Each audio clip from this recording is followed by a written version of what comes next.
Imagine a world where there are 50% fewer jobs. And now imagine a world where robots actually do all the work and there are no jobs for humans. Seems kind of far-fetched, but what would it mean? What would that world look like? Would it be a robo-dystopia? Or would it be a robo-utopia? I'd like to be frank. These are questions that we have to consider. Futurists are now talking to us about the potential loss of up to 2 billion jobs in the next 15 to 20 years, the hollowing out of our middle job market.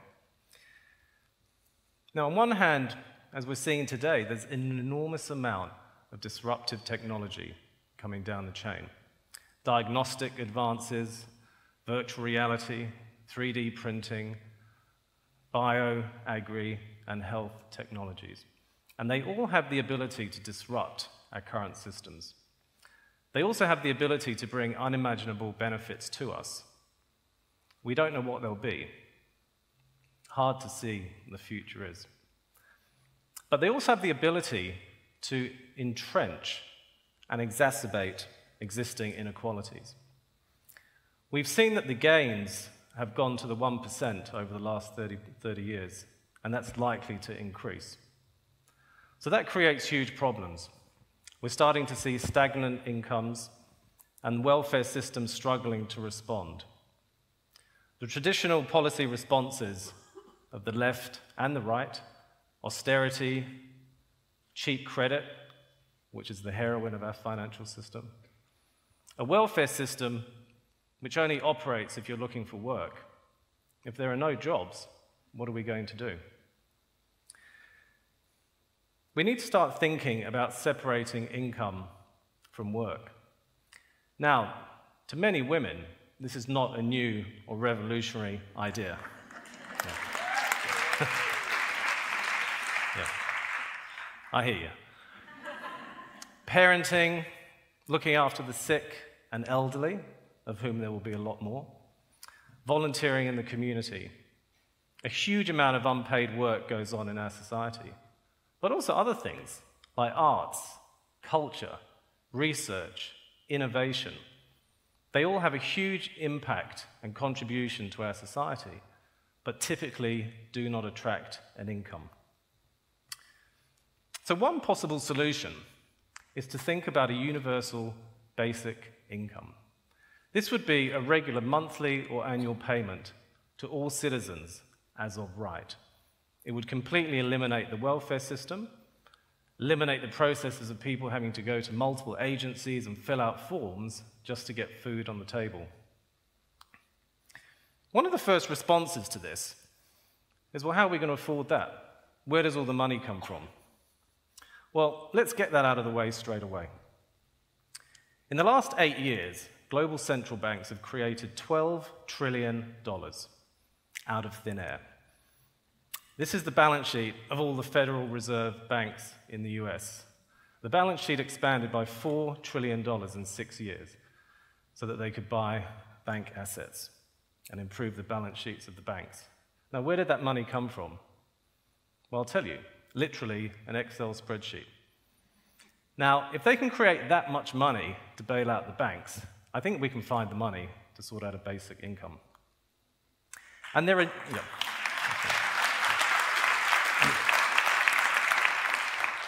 And there are trials going on all around the world at the moment.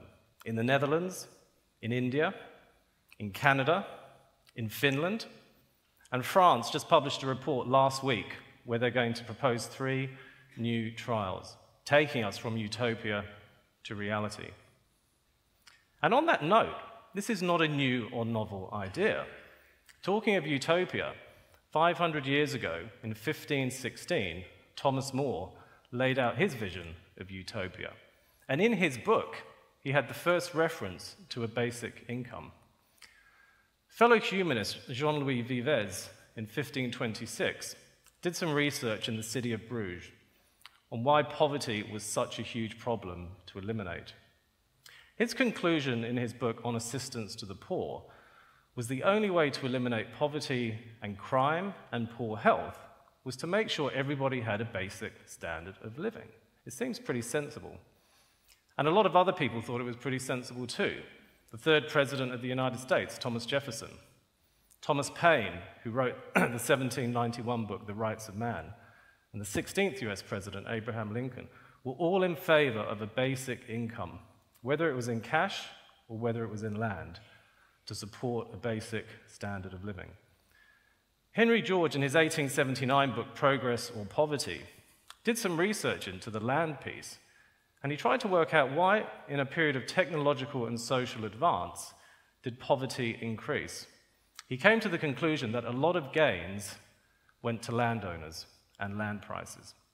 And he suggested a single tax on land, known as the land value tax, which would support the ability to invest in public infrastructure and pay everybody a basic income.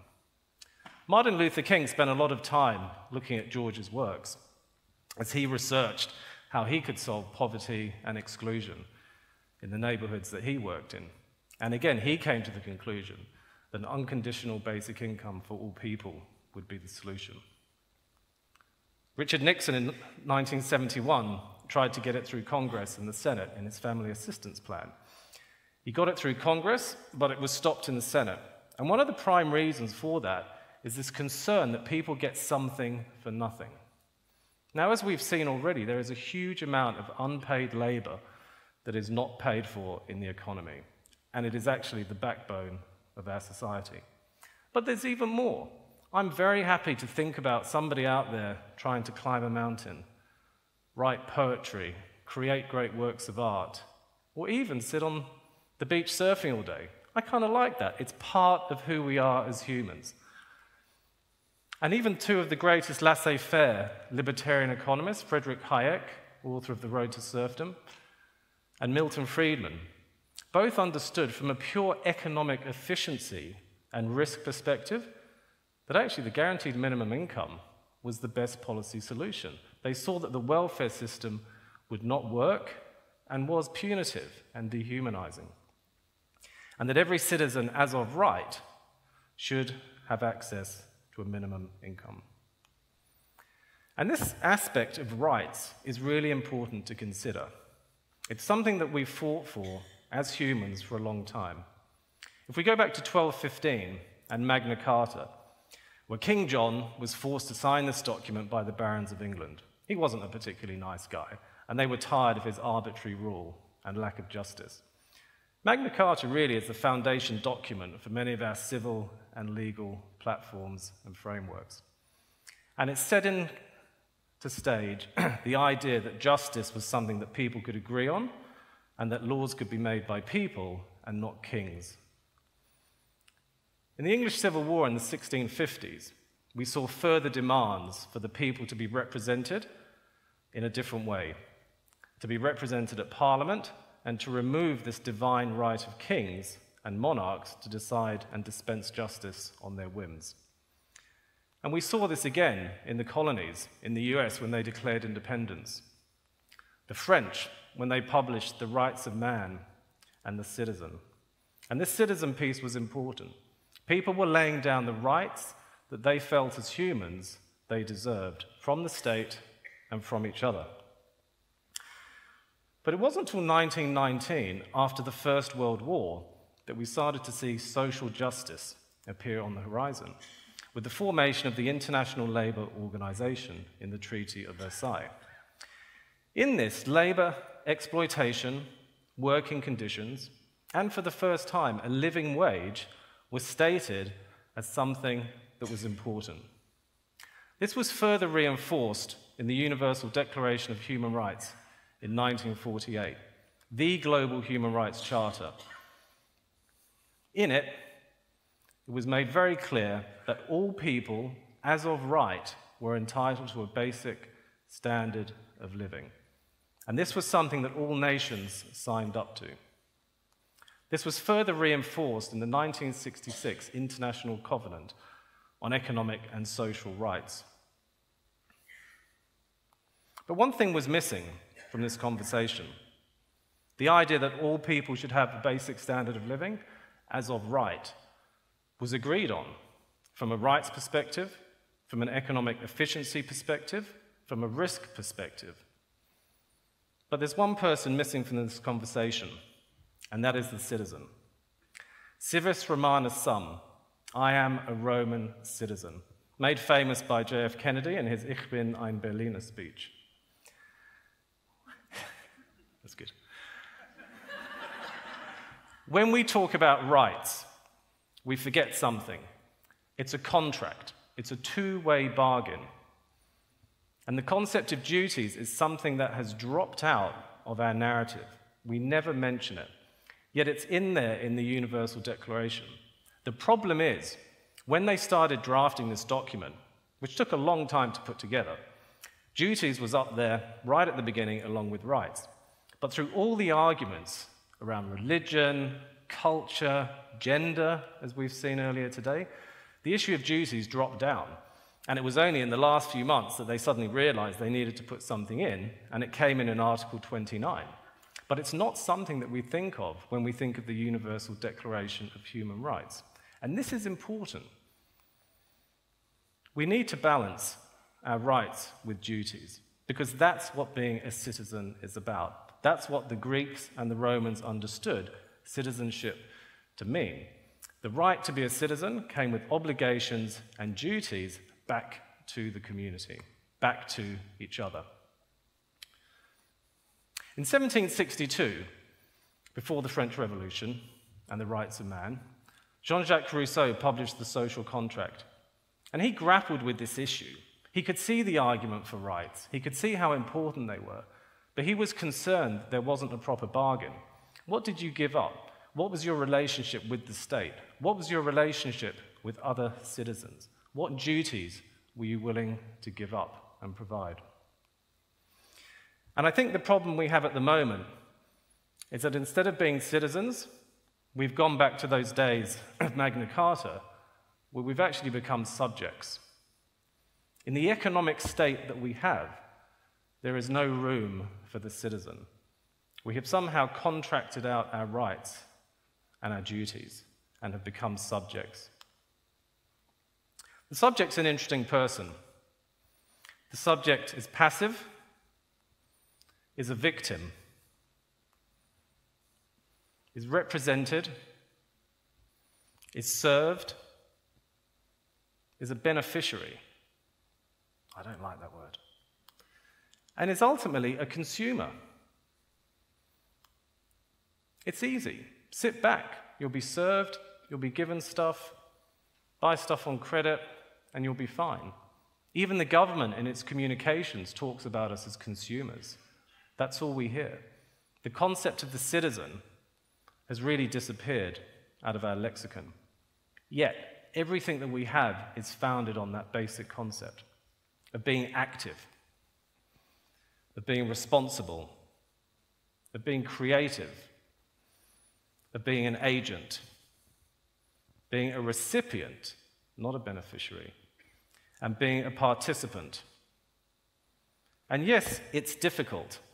It's not easy, but it's not meant to be easy. The Greeks didn't think it was going to be easy. Neither did the Romans. And this idea that we have some kind of contract around our rights is extremely important, because that's how we influence the society that we have. When we contract out those rights and become consumers, we create a one-way relationship. And yes, we have guarantees around that. We have guarantees around our products. We have guarantees around the right to vote. But in between, we do nothing. And that's why we're disengaged. That's why we're disinterested. That's why we're disenchanted. That's why we're fatigued. We're not part of the system. So it seems to me, 250 years on from Rousseau's social contract, 800 years on from Magna Carta, and 2,400 years on from the birth of Aristotle, it's time to negotiate a new social contract. And it's likely that a basic income will be part of that conversation. We cannot resist the trends of technological unemployment. We have to address a financial system that is on its last legs. We have to build a system that is more human, that recognizes us as social creatures, not economic creatures. And in that conversation, we will have to ask ourselves some hard questions. It won't be easy. But under those documents and charters and declarations lie tens of millions of bodies, maybe hundreds of millions, and it's something that we've forgotten. So we have a choice. You can take the blue pill and keep going along the same path, and you'll get the same result. Or you can take the red pill and take a harder, more difficult path, maybe the path less traveled, and become a citizen. The choice, my friends, is yours. Thank you.